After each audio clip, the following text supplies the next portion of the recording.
आपका स्वागत है। पिछली क्लासेस में हमने निश्चित समाकलन के प्रगुणों पर आधारित कुछ क्वेश्चन सॉल्व किए हुए हैं और आज हम सम फलन और विषम फलन पर निश्चित समाकलन के प्रगुणों पर आधारित क्वेश्चन सॉल्व करेंगे। तो सबसे पहले जानना जरूरी है कि सम फलन और विषम फलन होते क्या है।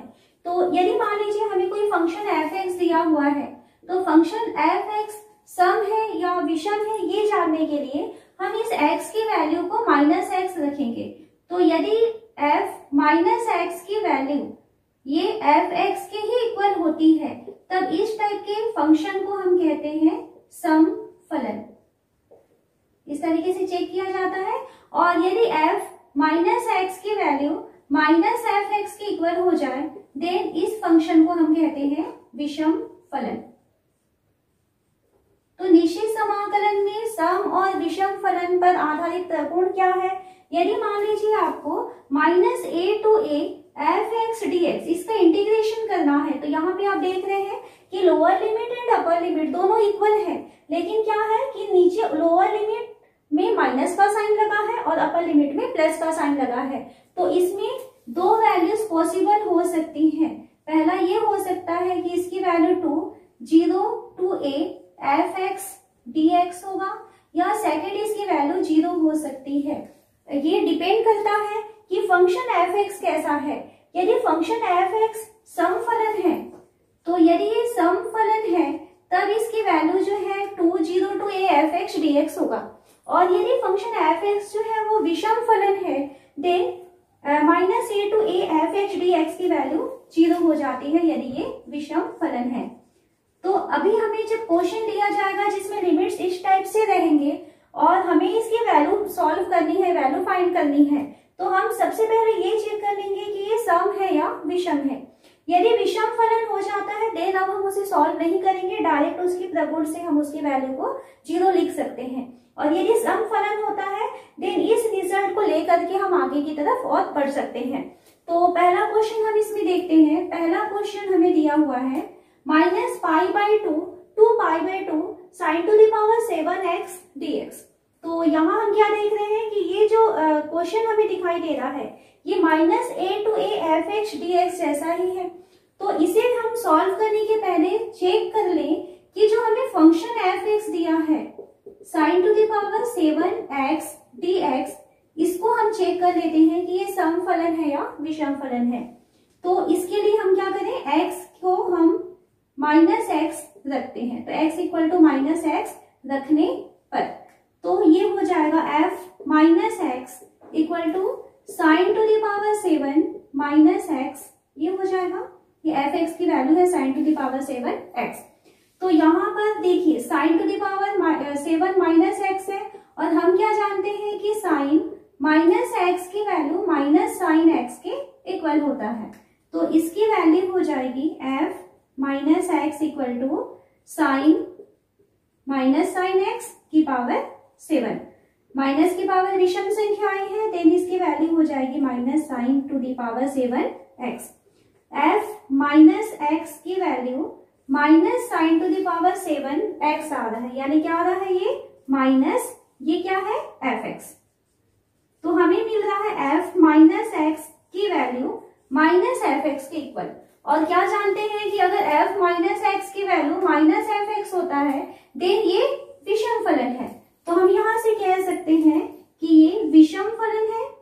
और यदि ये विषम फलन है देन हम इस प्रॉपर्टी का यूज करेंगे। तो हमको जो ये क्वेश्चन दिया हुआ है तो इसलिए -π/2 to π/2 sin to the power 7x dx की वैल्यू को हम डायरेक्ट यहाँ पर 0 लिख सकते हैं। यहाँ पर हमें इस क्वेश्चन को आगे और सॉल्व करने की जरूरत नहीं है, डायरेक्ट हम यहाँ पर प्रगुण यूज करेंगे। यहाँ पर रीजन हमें देना पड़ेगा क्योंकि -a to a f(x) dx की वैल्यू 0 के इक्वल होती है यदि f(x) = विषम फलन। ये आपको यहाँ पर कारण बताना होगा क्योंकि यहाँ पर f(x) विषम फलन है इसलिए -a to a f(x) dx की वैल्यू 0 होती है। इस कारण से हमारा जो क्वेश्चन दिया हुआ था -π/2 to π/2 sin to the power 7x dx इसकी वैल्यू 0 हो जाएगी। तो इस तरीके से अभी हम आगे ये सेकंड क्वेश्चन भी सॉल्व करके देखते हैं। सेकेंड क्वेश्चन है -π/2 to π/2 sin square x dx।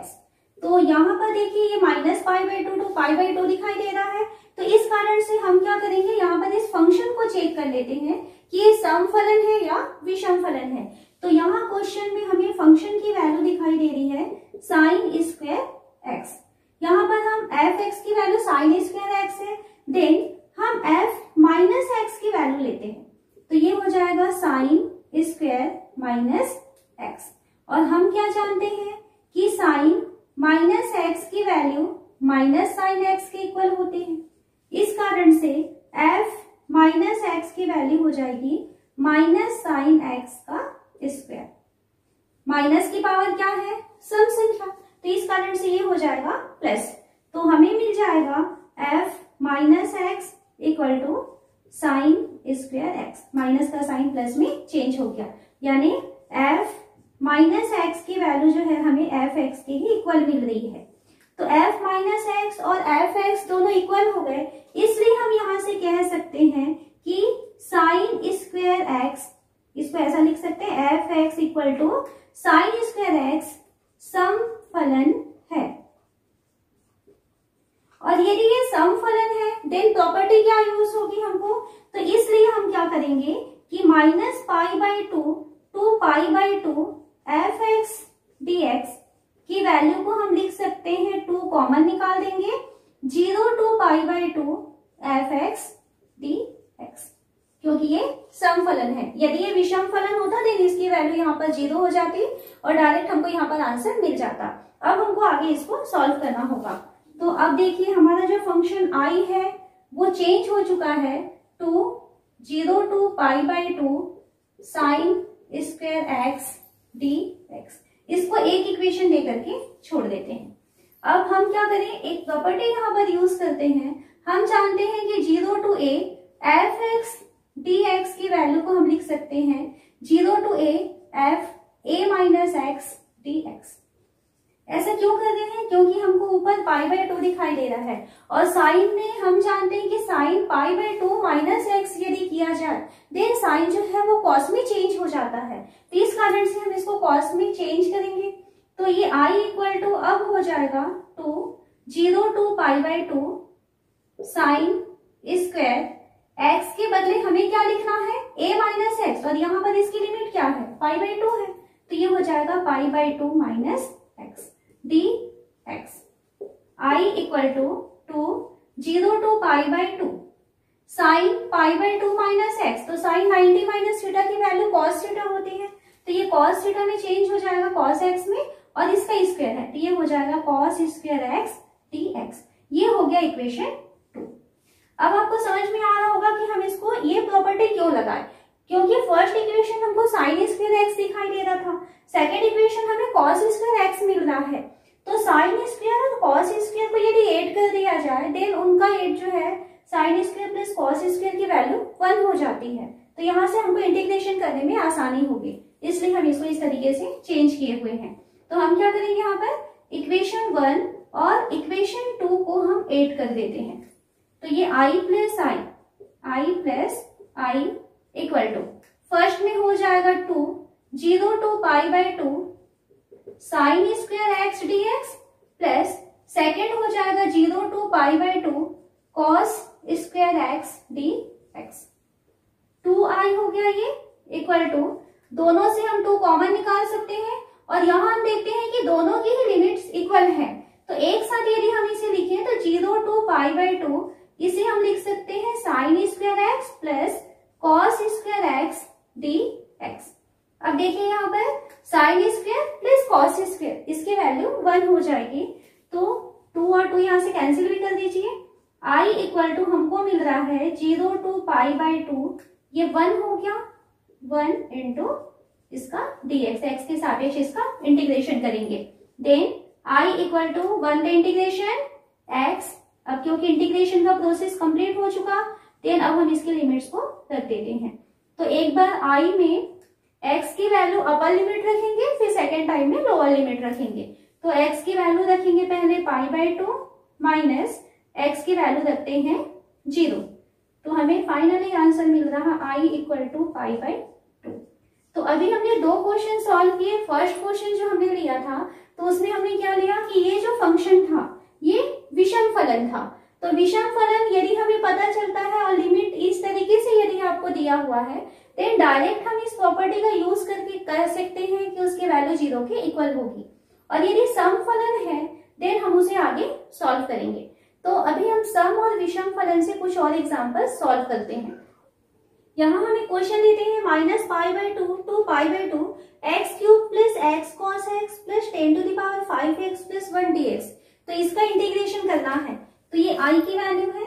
यहाँ जब हम इसका इंटीग्रेशन करने चल रहे हैं तो हम क्या देख रहे हैं कि ये सब जो है वेरिएबल है, बट ये 1 जो है हमको एक कांस्टेंट मिल रहा है और कांस्टेंट का इंटीग्रेशन हम बहुत आसानी से कर सकते हैं, जबकि इन सभी में इंटीग्रेशन करने में हमको थोड़ी सी मुश्किल होगी। तो इसलिए हम क्या करते हैं, इसे हम दो पार्ट में तोड़ देते हैं। पहला पार्ट हो जाएगा -π/2 to π/2 x³ plus x cos x plus 10⁵x।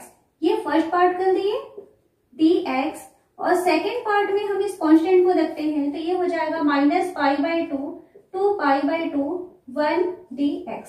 तो इसका इंटीग्रेशन x हो जाएगा और हमको लिमिट्स आसानी से इसके वैल्यू रखेंगे तो इसकी वैल्यू मिल जाएगी। सेकेंड में हम क्या करें कि ये जो हमें फर्स्ट पार्ट दिखाई दे रहा है तो इसका इंटीग्रेशन करने के लिए पहले हम ये चेक कर लें, क्योंकि लिमिट -π/2 to π/2 दिखाई दे रहा है तो इसे हम चेक कर लेते हैं कि ये सम या विषम फलन है। तो f(x) यहाँ हमको फर्स्ट पार्ट में दिखाई दे रहा है, f(x) equal to x³ plus x cos x plus 10⁵x। ये हमको f(x) की वैल्यू है। तो हम यहाँ से निकाल सकते हैं f माइनस एक्स की वैल्यू। जहां जहां x है वहां पर -x रखेंगे तो ये हो जाएगा -x³ plus -x cos -x plus 10⁵ जहां x था वहां पर -x रखिए। तो हमें क्या मिल रहा है, f minus X equal to -x⁵ तो माइनस की पावर विषम संख्या है तो ये माइनस रहेगा, -x³ प्लस और माइनस ये माइनस हो जाएगा -x cos -x। तो आप जानते हैं cos -x यानी आप चौथे चतुर्थांश में पहुंचे। यहाँ पर हमें cos -x की वैल्यू, चौथे चतुर्थांश में cos जो है वो पॉजिटिव होता है, cos और sec। तो ये cos -x की वैल्यू हमें क्या मिलेगी, cos x। ठीक है, तो ये जो cos -x है ये हमको मिल जाएगा यहाँ पर cos x प्लस आगे बढ़े 10⁵ -x।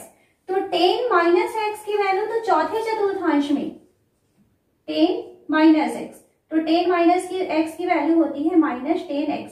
यहाँ चौथे चतुर्थांश में सिर्फ cos और sec ये दोनों पॉजिटिव होते हैं और बाकी चारों जो त्रिकोणमितीय अनुपात होते हैं वो निगेटिव होते हैं। तो 10 -x की वैल्यू हो जाएगी -10x और पावर है इसका 5। देन f माइनस एक्स की वैल्यू हमको मिली -x³ -x cos x, minus की पावर ऑड नंबर है तो ये हो जाएगा -10⁵x। हम इन सभी में देख रहे हैं सभी के पास माइनस आया हुआ है तो सबसे हम माइनस कॉमन निकाल दें, देन ये हो जाएगा x³ plus x cos x plus 10⁵x। ये हमको मिल जाता है। ये वैल्यू देखिए और ये वैल्यू ये दोनों इक्वल है, मतलब ये जो है हमें क्या मिल रहा है, f(x) की वैल्यू मिल रही है। तो हमें यहाँ पर मिल गया -f(x), किसकी वैल्यू है ये, f माइनस एक्स की वैल्यू। तो f माइनस एक्स की वैल्यू -f(x) के इक्वल आया हुआ है। इसका मतलब है कि यहाँ पर फलन जो है वो विषम फलन है, और क्योंकि ये विषम फलन है देन अब हम यहाँ से कह सकते हैं कि इसकी वैल्यू जो है वो 0 के इक्वल हो जाएगी, क्योंकि विषम फलन में -a to a f(x) dx की वैल्यू 0 के इक्वल हो जाती है। तो इस कारण से हम क्या कहेंगे, इसलिए -a to a f(x) dx की वैल्यू 0 के इक्वल हो गई।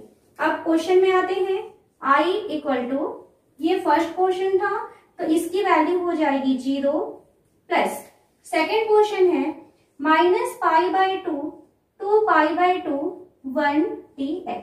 अब हमको सिर्फ सेकेंड क्वेश्चन को सॉल्व करना है।